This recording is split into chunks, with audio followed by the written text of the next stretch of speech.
Bonjour Florian Philippot. Bonjour. Merci d'être avec nous. Vous êtes numéro 2 du Front National, vice-président. Vous y auriez été, vous, rencontrer Bachar el-Assad ? Je ne sais pas si j'aurais participé de cette équipée, mais je trouve que c'est une initiative saine sur le fond. Sur la forme, elle est assez problématique pour la crédibilité de la diplomatie française quand même. Mais vous trouvez que le problème il est du côté de la crédibilité de la diplomatie française, pas de la crédibilité de ces 4 députés qui sont partis effectivement tout seuls? Non, je pense que les accablés, les accablés, les traités de Gugus, comme l'a fait Nicolas Sarkozy, tout ça n'est pas à la hauteur, n'est pas au niveau. Les accablés pour des raisons morales, je pense qu'on doit s'en passer, parce que le problème de morale, c'est d'avoir armé, soutenu les djihadistes en face. Les djihadistes, les islamistes qui aujourd'hui se retournent contre nous, parfois avec nos propres armes. Ce que vous voulez dire, c'est qu'on a une part de responsabilité, nous, la France, nous, l'Europe, les États-Unis. Les pays occidentaux suivistes derrière les Américains ont une grande part de responsabilité, oui, dans le développement des djihadistes, du djihadisme international, de l'État islamique. Monsieur Sarkozy et Bernard-Henri Lévy ont une grande responsabilité dans ce qui se passe en Libye. Où on voit une explosion du djihadisme. Le PS, le MP ont une grande responsabilité en Syrie. Voilà. Bon. Mais à partir de là, tout ce qui peut faire un peu de dialogue, recréer un peu d'intelligence dans la diplomatie française est plutôt le bienvenu, même si sur la forme, je le rappelle et je le répète, c'est quand même problématique parce que ça affaiblit la crédibilité de la France à l'international. Et vous parlez de la forme, mais pas du fond. Pour vous, Bachar el-Assad, dialoguer avec Bachar el-Assad, reprendre le dialogue avec Bachar el-Assad, celui que Manuel Valls, à ce même micro hier, appelait le boucher, vous estimez que ce dialogue est nécessaire? Mais bien sûr, le boucher, excusez-moi, aujourd'hui, il y a un boucher terrible qui a frappé par ses ramifications jusque dans les rues de Paris, ça s'appelle le djihadisme, international. Donc je pense qu'il ne faut pas non plus au bout d'un moment sortir des clous de la logique. Et donc vous créez une sorte d'échelle de valeur dans les bouchers?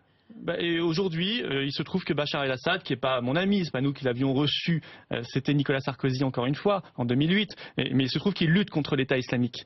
Il se trouve aussi que s'il n'est plus là, c'est le chaos régional. Mais vous trouvez que quand il est là, c'est pas le chaos? 200 000 morts en Syrie, une guerre civile. Il y a une guerre civile. Oui, il y a une guerre civile. Donc entre la peste et le choléra, vous choisissez quand même quoi? Non, il y a une guerre civile, c'est vrai, en Syrie. Mais en même temps, s'il n'y a plus Bachar el-Assad, c'est l'explosion, la déflagration, la persécution des minorités. Les chrétiens d'Orient, qui sont déjà quand même de sacrées victimes, dont on ne parle pas énormément, on va en dire un mot, bien sûr. Eh bien, si Bachar el-Assad n'est plus là, je peux vous dire que les minorités, dont les chrétiens d'Orient, s'en sera terminé. Donc à partir de là, je pense qu'il faut maintenant tout faire pour lutter contre l'État islamique, arrêter d'avoir cette vision paradoxale ou presque ambivalente, c'est-à-dire des choses, de considérer qu'on doit à la fois lutter contre Bachar el-Assad et contre son ennemi. À ce moment-là, on ne fait rien. Donc vous ne luttez pas contre les deux, vous ne lutteriez pas contre Bachar el-Assad. Si le Front National était au pouvoir, vous reprendriez les relations diplomatiques avec la Syrie? On reprendrait les relations diplomatiques, bien sûr, avec lui, et on essaierait de lutter contre l'État islamique, parce que si on ne lutte pas contre l'État islamique, ce sera la catastrophe absolue. Et on ne pourra absolument plus gérer ce qui se passe sur le territoire national français, avec quand même, je le rappelle, des filières de djihadisme vers l'Irak, vers la Syrie, qui impliquent déjà 1500 Français, qui ensuite peuvent revenir et devenir des bombes ambulantes dans les rues de nos villes. Vous parliez à l'instant de l'État islamique, qui a effectivement revendiqué la destruction hier des œuvres dans le musée de Mossoul, destruction notamment des œuvres de Ninive, l'ancienne capitale des chrétiens d'Assyrie. C'est un crime de plus après l'enlèvement, la persécution des chrétiens d'Orient. Est-ce que vous appelez la France à intervenir davantage? C'est un crime contre même la mémoire de l'humanité.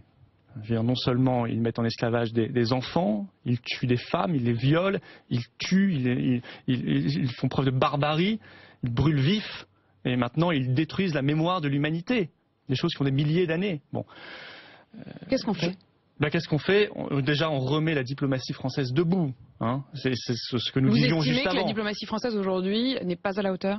Mais elle a été catastrophique. Elle a été catastrophique. Encore une fois, l'intervention en Libye, décidée par Sarkozy. Oui, mais il faut quand même en parler. C'est quand même une erreur qu'il ne faut plus jamais reproduire. Et je ne suis pas certain que ceux qui l'ont commise se soient encore rendus compte, ni même excusés auprès des Français de ce qu'ils ont fait.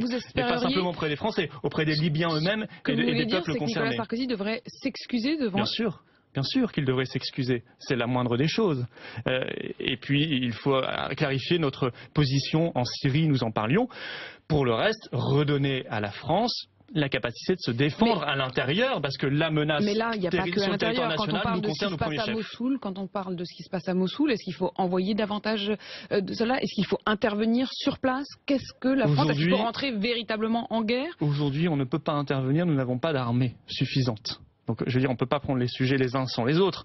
Si nous n'avons pas un budget de la défense nationale qui est restauré, alors qu'il a été saccagé depuis 2007, notamment. Mais l'armée française est quand même présente sur de nombreux théâtres. Avec quels moyens? On lui demande d'intervenir dans le monde entier, sans objectif clair, sans moyens, puisqu'on a supprimé 54 000 hommes sous le mandat Sarkozy, on en rajoute 25 000 sous le mandat Hollande, ce qui est parfaitement irresponsable. Donc il faut redresser les moyens militaires à au moins 2% du PIB et l'écrire dans notre Constitution. Mais là, dans l'urgence, moi je voudrais surtout qu'on protège les Français, je veux dire, de l'islamisme radical. Et ça suppose de retrouver des frontières nationales, ça suppose de réarmer le renseignement français, réarmer nos forces de police et de gendarmerie et lutter contre le terreau de cet islamisme. Le Premier ministre a parlé d'un plan, le communautarisme, lutter contre le communautarisme. D'un plan, justement, et d'une loi sur le renseignement qui sera présentée au printemps, qui est une loi sur laquelle il y a un relatif consensus à l'Assemblée. Quelqu'un comme Éric Ciotti est prêt à discuter de cette loi, éventuellement même à la soutenir, lui qui s'occupe des questions de sécurité à l'UMP. Est-ce que le FN estime qu'il pourrait y avoir sur ce point un consensus national? Il faut regarder ce que propose exactement le gouvernement. Voilà.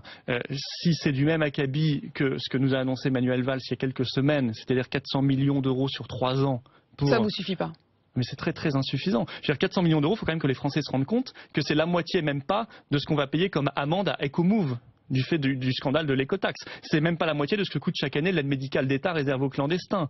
C'est même pas 1/20 de ce que nous coûte l'Union européenne chaque année, entre ce qu'elle nous donne et ce qu'on reçoit et ce qu'on donne nous-mêmes. Si cette loi peut être construite en réflexion également avec les représentants des différents partis, est-ce que vous, sur une loi qui irait loin sur le renseignement, vous pourriez, sur le principe, vous y associer? Si la loi est excellente, nous la voterons, bien évidemment. Ça nous pose aucun problème. Mais nous apporterons, bien sûr que non, mais nous apporterons notre pierre à l'édifice de cette lutte contre l'islamisme radical, parce que nous sommes les seuls à avoir prévenu, parce que je crois objectivement qu'on est encore aujourd'hui les seuls à être véritablement lucides sur l'ampleur du problème. Par exemple, quand on dit qu'il y a un lien avec le communautarisme, c'est le terreau de l'islamisme radical dans certains de nos quartiers. Vous avez prévenu, quoi.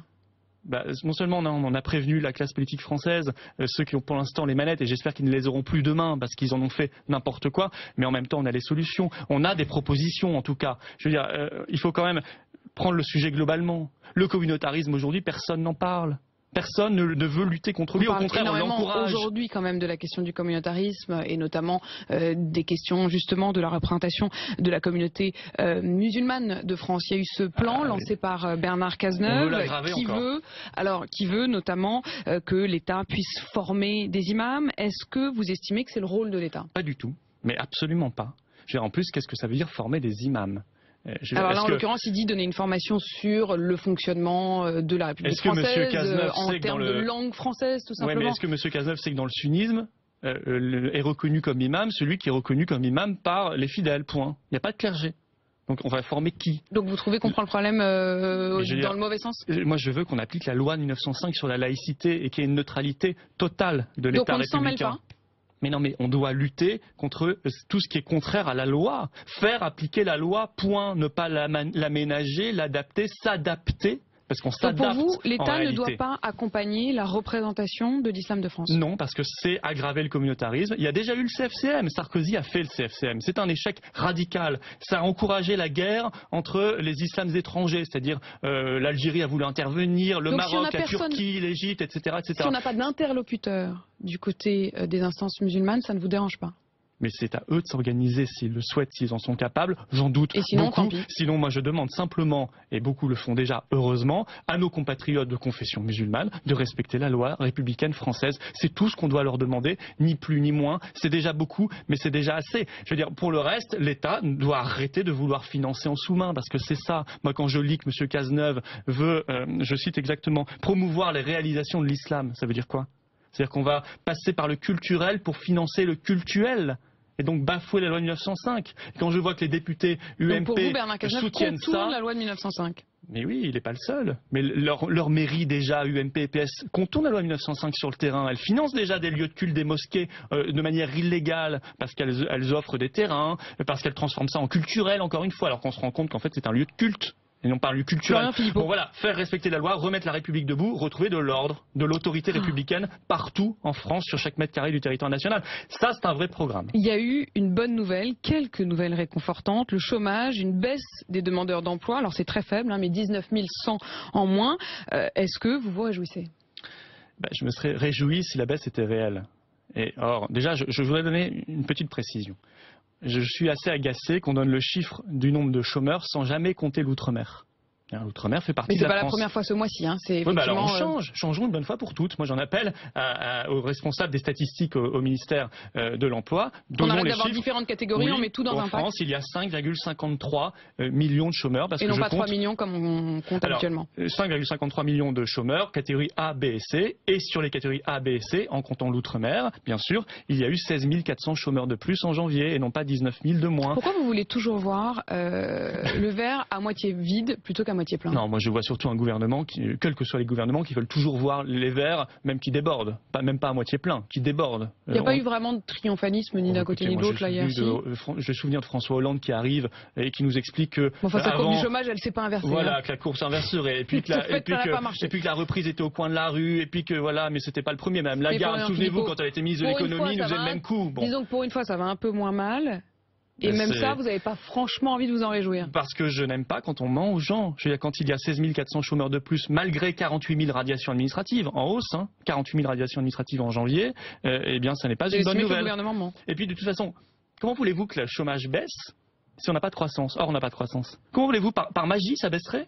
Mais pour quelle raison? Si on ne change pas de politique économique? Pour quelle raison si on continue la concurrence déloyale? Pour quelle raison si on continue avec cet euro-là? Pour quelle raison si on continue avec le refus du patriotisme économique? Si on continue à taper sur nos artisans, nos commerçants? Il n'y a pas de hasard, quoi. Mais il n'y a pas de hasard. Si on a la même politique contre les petites entreprises, contre les ménages, leur pouvoir d'achat, cette politique d'austérité, il n'y a pas de raison que ça change. Dans la politique de l'emploi, ça ne changera pas si on continue à être dans les clous de l'Union européenne qui nous impose cette politique. Dans la politique de l'emploi, Manuel Valls a demandé aux partenaires sociaux de s'en saisir. Il était à ce micro hier. Il dit qu'il pourrait y avoir une réforme de l'indemnisation chômage. Est-ce que vous, Florian Philippot, vous êtes pour une dégressivité des allocations? Non, moi je suis pour, de manière générale, toujours la justice, c'est-à-dire qu'on lutte de manière implacable contre la fraude, qu'on sépare le bon grain de l'ivraie. Moi je ne veux pas pénaliser tout le monde parce qu'il y a des gens... Donc on ne change rien mais on vérifie plus? On change beaucoup donc, parce que vous savez qu'on avait proposé un secrétaire... On garde les mêmes règles mais on contrôle davantage. À la fraude globale, fraude sociale, fraude fiscale, qui puisse couvrir l'ensemble de cette fraude. Un surveillant en chef. Oui, mais c'est un vrai problème, la fraude. Ça coûte extrêmement cher. Et puis surtout, c'est une injustice. Parce que ceux qui en ont vraiment besoin, ou ceux qui cherchent un travail, ceux qui travaillent dur, eh bien, sont pénalisés par les profiteurs et par les fraudeurs. Et moi, j'aime pas du tout cela. J'aime pas du tout cela, comme j'aime pas non plus qu'on ne contrôle pas les trains de vie suspects dans certains quartiers. Or, on l'a promis depuis des années, on ne le fait jamais. Quand on voit des gens qui se baladent dans telle ou telle berline, qui ont un train de vie incompatible avec leurs revenus légaux, ça doit interpeller chacun. Ça veut dire quoi? Qu'on doit vérifier, cibler, contrôler toute la population? Non, c'est pas ciblé contre la population. Il y a une administration fiscale qui doit faire... Dénoncer éventuellement? Non, mais c'est pas une question de dénonciation, c'est faire son travail. Or généralement, on le sait. Voilà, mais on veut la paix sociale parce que ça dérangerait le trafic de drogue, par exemple, et ça pourrait créer telle ou telle émeute. Donc la justice tout en haut. Ceux qui gagnent des fortunes, moi j'étais révolté par l'arbitrage tapis par exemple, les 403 millions d'euros, ça c'est une terrible injustice, et l'injustice aussi partout dans nos quartiers, parce qu'il n'y a pas de raison que ceux qui travaillent dur soient pénalisés. La justice a été rendue. On verra. Ça avance en tout cas dans le bon sens et je m'en réjouis. Nous avions sollicité les premiers, Monsieur Séguin à l'époque. Bruxelles a lâché du lest et donne à la France jusqu'en 2017 pour repasser sous la barre des 3%. Donc dans les faits, Bruxelles est finalement plus souple qu'elle ne le dit. Bruxelles a sorti ça de conditions. Et on n'est pas encore sous tutelle parce que c'est le niveau 5. J'ai appris qu'il y avait des niveaux 1, 2, 3, 4, 5 de surveillance. C'est toujours une menace, mais la réalité c'est qu'on le voit bien, ils sont plus conciliants qu'il n'y paraît. On est sous curatelle. On est au niveau 4. On vient de passer, les Français ne le savent pas, on est passé du niveau 3 au niveau 4 de surveillance. Niveau 5, c'est la Grèce. C'est-à-dire que tous les 3 mois, François Hollande doit faire son exposé de ce qu'il fait en France, reçoit ses ordres de la part de Bruxelles et de Berlin. Mais ça peut arriver là dès le mois d'avril, parce que c'est assorti de conditions. Ce qu'a accordé généreusement notre bourreau bruxellois est assorti de conditions. Mais vous ne voulez pas dire merci ? À Bruxelles ? De temps en temps ? Non, je ne dirai jamais merci à Bruxelles. À Bruxelles, je lui dirai simplement partez. Voilà, disparaissez. On ne veut plus de vous, vous n'êtes pas légitime, les Français ont voté contre vous en 2005. Jamais je ne dirai merci à mes bureaux. Voilà. Jamais je ne dirai merci à ces gouvernements qui ont vendu pas la hache, puisque de fait, ils comprennent, ils disent 2 ans de plus. Non mais jamais je ne dirai merci à des gouvernements qui ont livré la liberté de la France. C'était sacré. Hein, ce qui était dans la Déclaration des droits de l'homme et du citoyen, l'article 3, qui dit que la souveraineté réside dans la nation. Jamais je ne dirai merci à des gouvernements qui nous ont livrés comme ça à des autorités non élues, qui aujourd'hui ont un comportement dictatorial. Vous parliez de Bruxelles et de la Grèce à l'instant, et on vous a entendu très enthousiaste, comme d'autres, comme Jean-Luc Mélenchon, au moment de l'arrivée d'Alexis Tsipras au pouvoir. Et puis finalement, on voit que très vite les Grecs sont rentrés dans le rang et qu'ils ont trouvé un compromis avec Bruxelles. Vous promettez d'être intransigeant avec Bruxelles, on vous entendait à l'instant, mais si vous accédez au pouvoir, qu'est-ce qui nous garantit que vous ne ferez pas comme les Grecs, que vous finirez par vous rentrer dans le rang? Déjà, vous êtes généreuse parce que c'est pas un compromis, c'est une capitulation pure et simple devant toutes les exigences de l'Union européenne. Donc cet espoir dont vous disiez que les peuples l'avaient mis dans la victoire d'Alexis Tsipras, au bout de quelques semaines, elle est douchée. Oui, mais capitule, comme vous dites. Il se passe exactement ce qu'on avait prévu. Nous, on s'est toujours réjouis et on se réjouit de cette victoire parce qu'elle a permis un débat. Depuis, vous avez vu, depuis qu'ils sont arrivés au pouvoir, on parle d'euro, on parle d'austérité, on parle d'Union européenne, et je trouve ça très bien, parce que sinon il y a une chape de plomb. Tant mieux, ça c'est un point très positif. Mais peut-être que vous feriez pareil. Mais non, parce que nous n'avons pas du tout le même programme. Et nous avions dit, soit Syriza reste dans l'euro, et donc ils trahiront très vite leurs promesses. Vous pouvez reprendre les enregistrements, c'est exactement ce qu'on disait. Et c'est exactement ce qui se passe. Ils restent dans l'euro, or l'euro est incompatible avec la prospérité, or l'euro est incompatible avec la démocratie. Soit ils sortent de l'euro et ce sera une très bonne chose. Je pense qu'il faut maintenant poser ces questions-là, poser la question de la politique économique, du protectionnisme, la politique monétaire.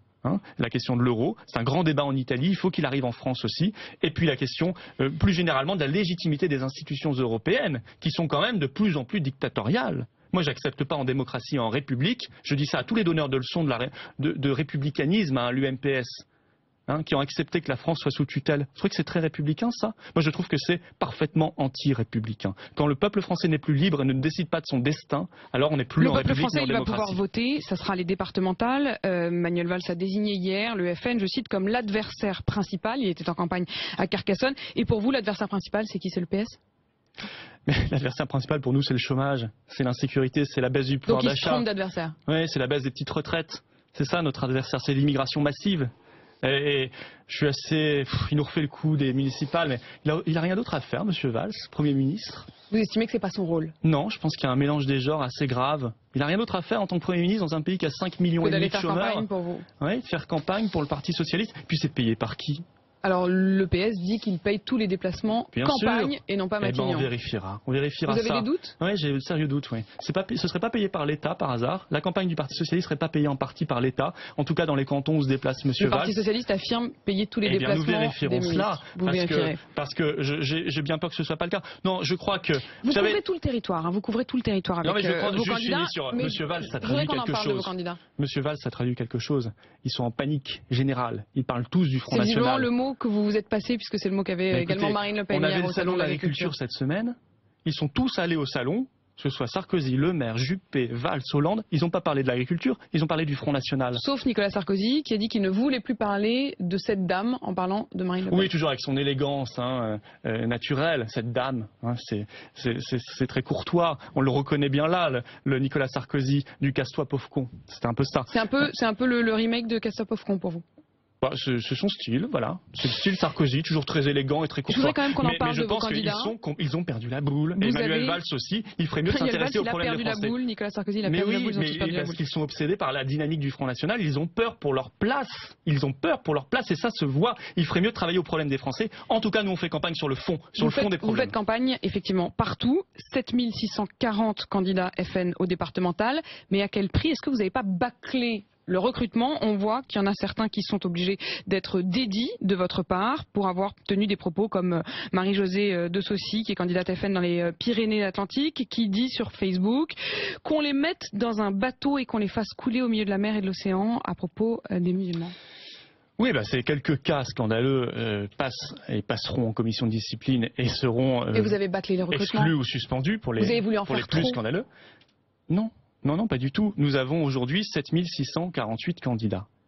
Il se trouve que vous citez des gens qui représentent 0,08% de nos Oui, candidats. mais enfin, les propos sont pas anodins quand même. Non Hein. mais d'accord, mais moi je peux vous faire le même travail avec les candidats de l'UMP et du PS. Vous trouvez par exemple un candidat UMP qui a été investi alors qu'il a été condamné pour avoir fait brûler... Pour une fois, ça vous fait plaisir d'être un peu comme Mais non, mais moi je l'UMP ou le dis le parce PS. que comme la presse ne le dit pas, un candidat UMP a fait brûler... Finalement, vous êtes un parti comme les autres. A fait brûler 14 caravanes de Rome. Vous êtes donc un parti comme les Mais autres. non mais je veux dire, c'est intéressant de mettre le focus sur le Front National, mais il faut le faire pour tout le monde. Donc vous êtes un Des parti candidats, comme vous les savez, autres. quand vous avez 7648 candidats, vous pouvez pas avoir un taux de perfection de 100%, ça n'existe pas. Mais ça n'existe pas non plus à l'UMP et au PS, sauf qu'on le dit pas. Quand il y a des candidats à l'UMP qui sont un candidat condamné parce qu'il avait détourné en première instance de l'argent d'une association de personnes handicapées.